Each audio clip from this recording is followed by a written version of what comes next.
경매스쿨 현미경의 치우입니다. 연미입니다. 자, 오늘은 부산 물건을 소개해 드릴 건데요.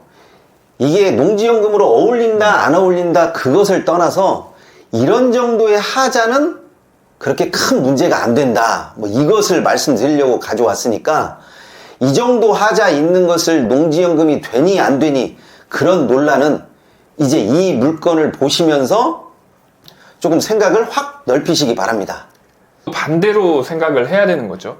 농지를 저렴하게 사기 위해서는 멀쩡한 농지는 저렴하게 살 수가 없어요. 이런 하자가 있기 때문에 저렴하게 살 수 있는 거니까 반대로 생각하셔서 하자가 있는 물건을 찾아야 농지연금용으로 적합한 땅이라는 거죠. 자, 그럼 어떤 물건인지 같이 화면을 보도록 하겠습니다. 2024 타경 52283 사건이고요.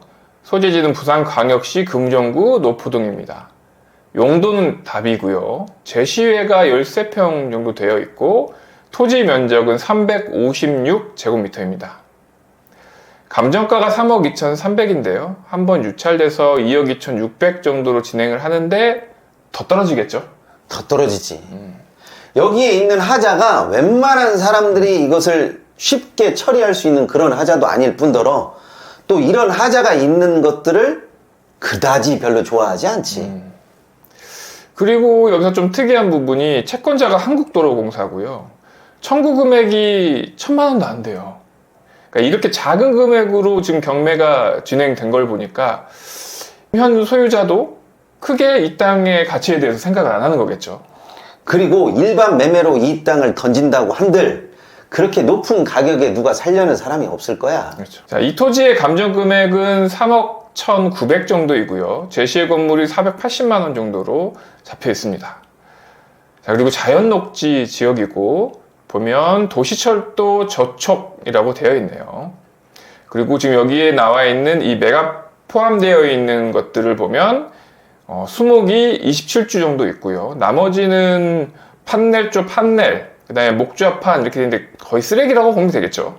원래 이런 물건들은 제시의 물건이라고 해가지고 매각에 불포함되는 게 원칙인데, 이게 매각에 포함된다라고 한다고 해도 그렇게 땅 가치에 영향을 주지 않는다라고 판단을 했기 때문에 제시의 물건을 매각에 포함시킨 것 같습니다. 토지 등기 사항을 보겠습니다. 소유권 이전이 최근에 2009년에 이루어져 있고요. 지상권이 설정되어 있네요. 이 부산교통공사에서 설정한 지상권은 현재 살아있는 상태고요. 특별 매각 조건에 의한 인수라고 되어 있습니다. 그러니까 이 부산교통공사에서 이 땅을 사용한다고 2,000만 원을 지급한 거겠죠. 그렇지. 그리고 이 한국도로공사에서 청구금액 888만 원으로 이 강제 경매를 실시해서 이 땅 경매에 나온 겁니다.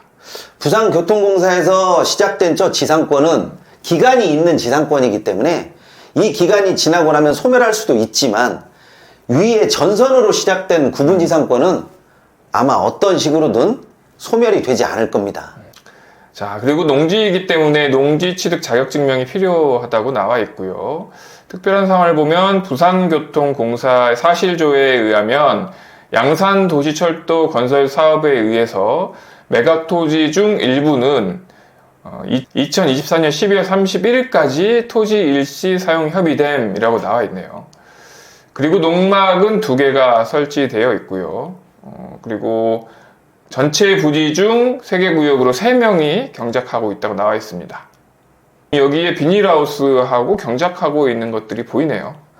어떤 경작의 구분을 나누려고 한 것은 보이는데, 이게 한 사람이 했든 두 사람이 했든 이쪽 지역의 농사가 어떤 전문적인 성격을 띈다라든지 이런 부분이 못 되고, 그저 그냥 사람의 힘으로 오작오작 뭐 좀 소꿉장난 비슷하게끔 농사를 지어놨기 때문에 솔직히 저런 것들은 땅의 효용성을 완전히 떨어뜨리죠.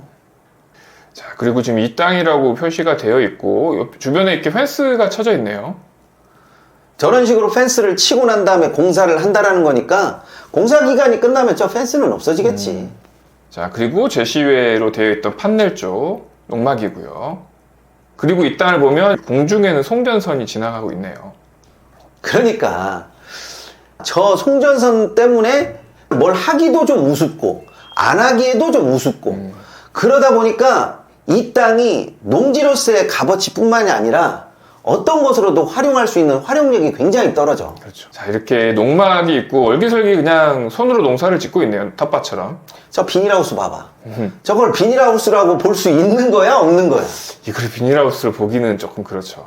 그렇지. 그냥 저기에다가 좀 상추 같은 거 심어서 그냥 비닐로 덮어놨다라고 해야지. 저걸 비닐하우스라고 우길 수 있는 부분도 아니고. 그러면 여기에 있는 이 농지가 얼마나 효용성이 있겠냐고. 자, 현재 가운데 보이는 5, 2, 1의 이 답, 이 부분이고요.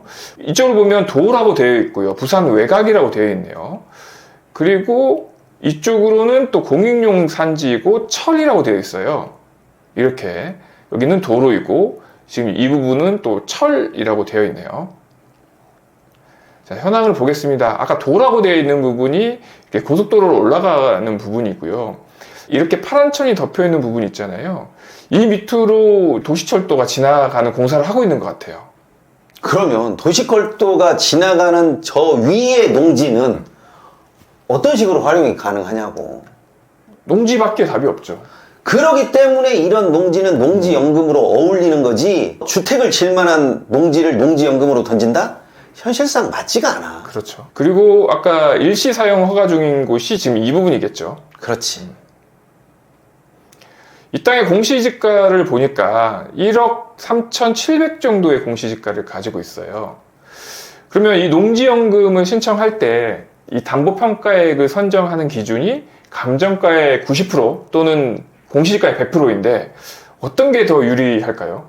지금 이 상황에서는 뭐 나중에 농지연금을 신청할 때쯤 어떤 게 더 유리하다, 어떤 게 유리하지 않다 이렇게 생각할 수도 있지만, 내가 보는 입장에서는 이게 행정구역상 동이고, 그리고 주변에 어찌됐건 철도라고 하는 이용할 수 있는 뭔가가 있기 때문에 벌판보다는 낫잖아.